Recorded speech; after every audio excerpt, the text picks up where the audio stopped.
Welcome my viewer friends. I feel very happy to meet you all through my YouTube channel, Brainy channel. I am going to guide you all for competitive examination being conducted by Railway Board, SSC Staff Selection Commission, Union Public Service Commission UPSC and TNPSC. I hope my video will be more useful for your successful preparation. Actually, I plan to cover 2 subjects in each video. In this video, I am going to take 2 subjects. One is basics of English, another one is number reasoning, which is mainly preferred in all the competitive examination. Shall we move on to the class now? Here, first comes basics of English. English is just a language. Anyone can learn the language very easily through regular practice. To learn the English language, first of all, we all must to know the basics of English. For your better understanding, I take this class using bilingual method. Look at the board, the basics of English. First comes parts of speech. Parts of speech means in each sentence there are totally 8 parts. Without these parts, it is not easy to frame any sentence or write any sentence. அதாவது இது ஒரு வாக்கியத்துடைய உறுப்புகள் அப்படின்னு சொல்லலாம். முதன்மையான 8 உறுப்புகள் இருக்குது. இந்த முதன்மையான 8 உறுப்புகளில் அதிகபட்சம் 8 எழுதுறதுங்கிறது ஒரு ரேர் சென்டென்ஸ். குறைந்தபட்சம் ஒரு 2 அல்லது 3 உறுப்புகளை பயன்படுத்தி நம்ம ஒரு மீனிங்ஃபுல் சென்டென்ஸ் வந்து என்ன பண்ணலாம், கிரியேட் பண்ணலாம். So every learner should learn the basics of English through parts of speech. Here first comes noun. Noun means naming word. Noun means naming word. பெயர் சொல் அப்படின்னு வந்து தமிழில் சொல்லலாம். பெயர் சொல், நேமிங் வேர்டு. என்னென்ன அப்படி சொன்னோன்னா, name of a place, name of a person and things. Name of a thing, ஒரு ஆளுடைய பேர், இடத்துடைய பேர், பொருளுடைய பேர், இப்படின்னு வந்து சொல்லலாம். இது வந்து naming word noun. Pronoun means alternate அப்படின்னு சொல்லலாம். Alternate or replaces noun. Alternate அப்படின்னு சொல்லலாம். ஆல்டர்னேட் அல்லது replaces noun. Replaces noun. there are some common pronoun. Example, he, she and it, we, they. These are called pronoun. நவுனுங்கிறது நேரடியாக வரக்கூடிய name. அது பதிலாக இதை வந்து என்ன பண்ணலாம், ப்ரொனவுனை வந்து யூஸ் பண்ணலாம். எப்போ அப்படின்னு கேட்டால், when the same subject or same place is being repeated in a particular sentence அப்படிங்கும்போது அந்த இடத்துல நம்ம ப்ரொனவுனை வந்து யூஸ் பண்ணலாம். Next comes verb. வெர்பு அப்படிங்கிறது ஆக்ஷன் வேர்டு. வெர்பு அப்படிங்கிறது ஆக்ஷன் வேர்டு. ஆக்ஷன் வேர்டு அப்படின்னா வினை சொல். தமிழில் வந்து வினை சொல், செயலை குறிக்கக்கூடியது வெர்பு, வினை சொல். ஆக்ஷன் வேர்டு மீன்ஸ் வெர்பு, வினை சொல். தமிழில் வந்து செயல், எது நடக்குதோ அது எல்லாத்தையும் குறிக்கக்கூடிய, நிகழ்வை குறிக்கக்கூடியது ஆக்ஷன் வேர்டு அப்படின்னு சொல்லுவோம். அடுத்து வந்து அட்வர்ப். அட்வர்ப் அப்படிங்கிறது tells more about verb. Tells more about verb. என்ன அப்படின்னா, ஒரு செயல் என்ன முறையில், என்ன மாதிரியான வழியில் நடைபெறுது. How an action takes place or in what way the action takes place. அதை tells something more about action. வெர்புங்கிறது இந்த இடத்துல ஆக்ஷன் சொல்லியாச்சு. வெர்புன்றது இந்த ஆக்ஷன். அப்போ இது வந்து அட்வர்பு அப்படிங்கிறது என்ன மாதிரி ஒரு செயல் நடக்குது, நல்ல முறையாக நடக்குதா, சிறந்த முறையில் நடக்குதா, மோசமாக நடக்குதா அப்படிங்கிறத குறித்து சொல்லக்கூடியது அட்வர்பு. அடுத்து வந்து adjective. Tells something more about, something more about noun.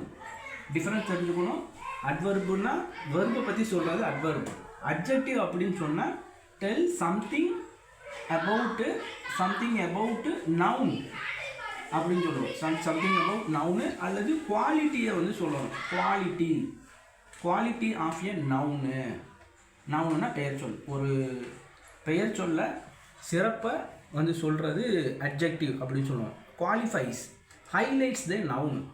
ஒரு ஆளையோ இடத்தையோ பொருளையோ வந்து ஹைலைட் பண்ணி சொல்லக்கூடியது அட்ஜெக்டிவ். அடுத்து வந்து ப்ரிப்போசிஷன். இது வந்து என்னன்னு கேட்டால் டைரக்ஷன் அல்லது பொசிஷனை வந்து குறிக்கக்கூடியது. டைரக்ஷன் அல்லது பொசிஷன், திசை அல்லது அமையக்கூடிய இடத்தை வந்து சொல்லக்கூடியது. ரெண்டையுமே வந்து என்ன பண்ணும், நவுனையும் இன்னொரு ஆப்ஜெக்ட் அப்படின்னு சொல்லுவோம். அதை வந்து இணைச்சு சொல்கிறது.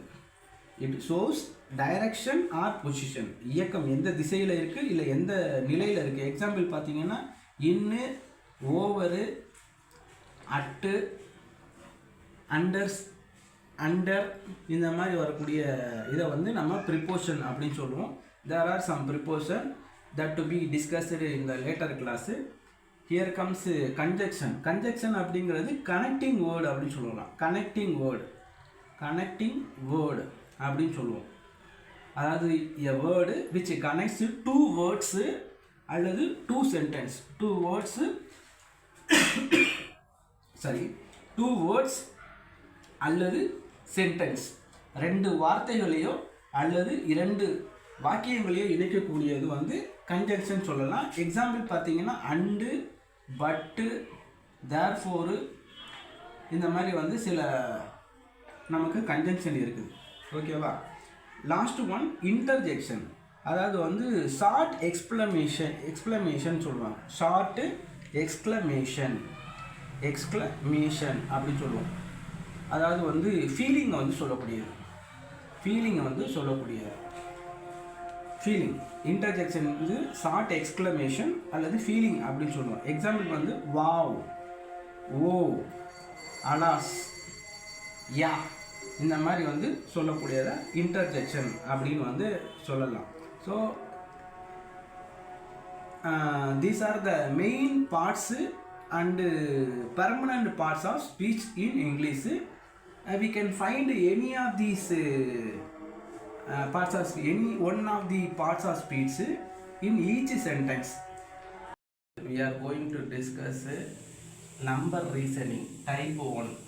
There are 4 types in number reasoning, which is mainly preferred in competitive examination, and it is very useful for preparation of competitive examination conducted by TNPSC, RRB, SSC and Union Public Service Commission.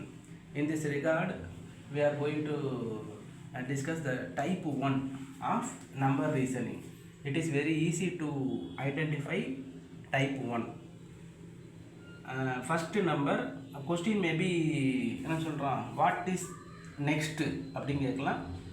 find out the next number 11, next to 11 அப்படின்னு வந்து கேட்கலாம்.